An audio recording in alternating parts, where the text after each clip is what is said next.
Welcome back, guys. Automotive Inc. here. So you guys know that we are looking into adding a different truck to the channel. Kong has conquered the hill. It's done everything that I've asked it to do.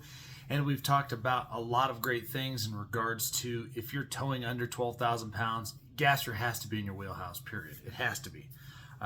Irregardless of your financial standpoint or your budget, it has to be. And no matter what trim you want, they have up trims. And with the Chevy, you don't really lose payload and or towing ability by going with a more loaded equipped one. So all the way up to high country. GMC would be basically identical. However, in history past, GMC trends a little bit higher than Chevy. And then we have the Ford, the 23 Ford, which I've ordered one. I've driven tons of them and everything like that. And then last but not least, we've kind of mentioned Ram in the past. There are some nuances to why I wouldn't buy a 23 Ram, just because of a lot of things. But, you know, we have to figure out where the channel is going to progress from here. So obviously I'd love to get another 7.3 Godzilla for the channel. And if you watch the other videos, I finally found one that wasn't on stop sale and wasn't on the recall notice for the gauges. And the one I wanted way back when, it's just untouchable. It's still on lockdown. Drove the HO. If you saw that video, I'll put a link to both the 23 Ford that I drove and the 23 HO that I drove. And, you know, the thing about that is every gas Ford I drive from, from Ford, it actually seems like it's more well put together than the diesel ones. And I'm not sure why that would be, but like misaligned panels and everything like that. So we have that one. We found that one. We've talked about adding an L5P Gen 2 to the channel. However, I've had several watchers that said that they've experienced similar things I complained about in my 21 L5P Gen 1, which was the exhaust brake is not as good as it used to be in like the LML and the LMM. Actually, they didn't have one in the LMM, but the LML and then the early versions, the L5P and stuff, for the progression is the exhaust brake is getting worse. And in the Ford, I played with a little bit in the HO. The exhaust brake is okay. It is not what Cummins does, period. But so we talked about that. So that is a potential option. I've also talked about wanting to get more tech. So setting aside the abilities of the truck, the 7.3 Godzilla tows really well. However, the gas truck of the year, as far as I'm concerned, I've driven them all. I've had them all for a little bit of time and here and there. Other than the 7.3 changing the exterior and some other quirks about it and bumping the power a little bit, the 6.6 L8T from GM is the gas 2024 truck winner, period. Hands down. It tows better. There are some people that say that the seats are firmer. They are firm. They're hard. The suspension is great. But overall, it's a good towing vehicle, and the power's there with the engine. Where GM goes with that engine, or bump of power, whatever, it's going to be excellent. So we could go there with a more up-trim one, so now we can start talking about tech, because now that the gas engines have proven that they can tow, time will be the test of how long they last. But there are plenty of watchers out there that are reporting back 60, 70, 100,000 miles already on these engines. People have them in motorhomes, and most of them say that the 7.3 is excellent. Some of them have had troubles. That's unfortunate. I am not brand loyal, guys. If my channel is going to be objective, it has to be open to trying whatever is new and coming out. The problem is with Ford is I can't get a 24 Ford yet. I can get a 24 Chevy, and the 24 Rams are dropping. So I have another video where we talked about some of the small things. Ram is really not changing much from 23 to 24. However, I haven't had a Ram since probably 2016, and I've had some rental Rams that were tradesmen and Bighorn. So I've tried to add some of that, nuance there. But the more up trim Rams, that could be a comparison that I think is a value, because now we need to talk about creature comforts, technology, cameras, all of the other stuff, because really nobody's changing undercarriage, nobody's changing frame, suspension, and everything like that. They are adding different versions of trucks to their line. You have the Tremor, you have all of that stuff. Some of those, the AT4 Pro 4X, or whatever the heck that big ZR2 thing is that the HD trucks are coming out with. That's not something we're going to go with on this channel, just because ride height, dynamics of towing, that makes no sense to me, and I'm not an off-roader guy. However, for the most part, other than some underpinnings on those, engines and transmissions are going to stay the same. So if we covered some content, some of that will cross over into that segment of those trucks, and you can take that for what it's worth. So within less than 24 hours, what time is it now? It's about 9:30 here in Colorado.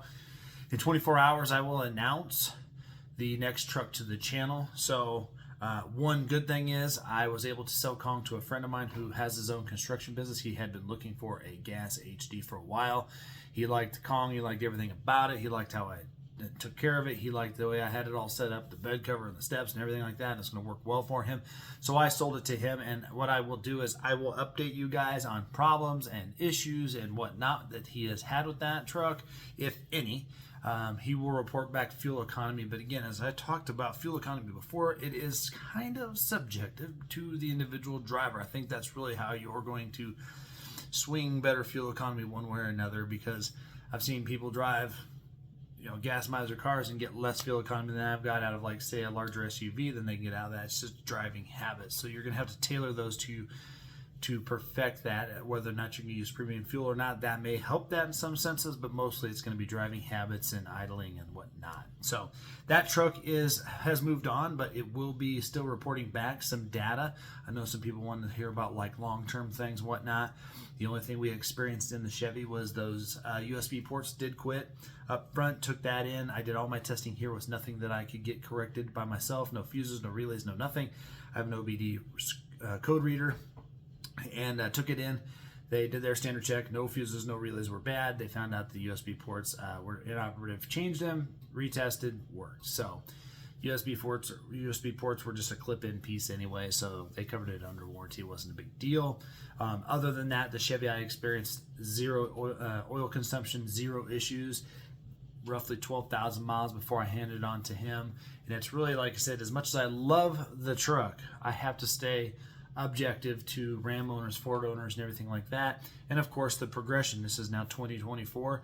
Chevy is the best gas truck in 2024, period. So unless Ford comes out and tweaks some stuff, or Ram comes out with something, it is going to be the gas truck of the year as far as I'm concerned. And again, I'm not against diesel, but I'm more wanting to dive in deeper of where trucks are progressing and who has, more creature comforts now, who has this and that. And we'll see. Did I get the Godzilla? We'll announce that in 24 hours. Or did I get an L5P? Did I get a Ram? Where did the channel go? Because I don't want to leave out one certain group of people. I will tell you this, as somebody said the other day, that I was a Ford guy, and then I've been named a Chevy fanboy and everything like that. And then I had somebody actually say, well, what about Ram? And you're not a huge fan of them, but I want to look at all three. These are your three choices, guys. I don't care if you're a Tundra guy or a F-150 guy or anything like that. Those are light duty pickups also, and they just are not equipped to handle it. If you're going to be even doing a 9,000 pound tow behind that's 37 feet long, that's too much for your half ton. It really is, just because of the length. Your truck doesn't weigh enough. Your stability of your truck, your suspension, your braking, everything like that, it's just not robust enough. You really probably should think about getting in an HD truck, but that'll have to be a corporate decision in your financial and family needs, because again, I'm all about not just being able to tow it there. I want to get there safely, and I don't want to have to white knuckle anything. I've towed with plenty of half tons. They have their limitations. I'd say anything that's shorter than, say, 26 feet and under 8,000 pounds, half ton, okay, you're probably okay. But once you start stretching into the 30 foots, regardless of weight, you really have to start thinking heavy duty truck, just so you have that footed control from there. So we won't be touching too much on half tons coming up, but we will be adding the new half ton, or the new heavy duty, to the channel. And you can still feel free to ask questions about the HD Chevy. It was a fantastic truck. And if I was retiring from all of that and I was just going to set aside, or I was making millions of bucks like these people farting on cakes, then I would probably been able to keep that truck in the lineup, like we were doing with Kong and the General at the same time. But things change in my personal life. I'm working hard and stuff, and this is kind of what I do in my spare time if I have it. So, trying to, again, be objective and be non-biased and not being shut out. And so far, Ram has got probably the short end of the stick, because I just had no interest in bringing one to the channel. But that new 23 Ford is something special. And we all know that I loved the 24. So guys, hit the subscribe button down there in the corner. That is where the channel is going. What will we be adding to the channel? Well, this is your your prelude into it.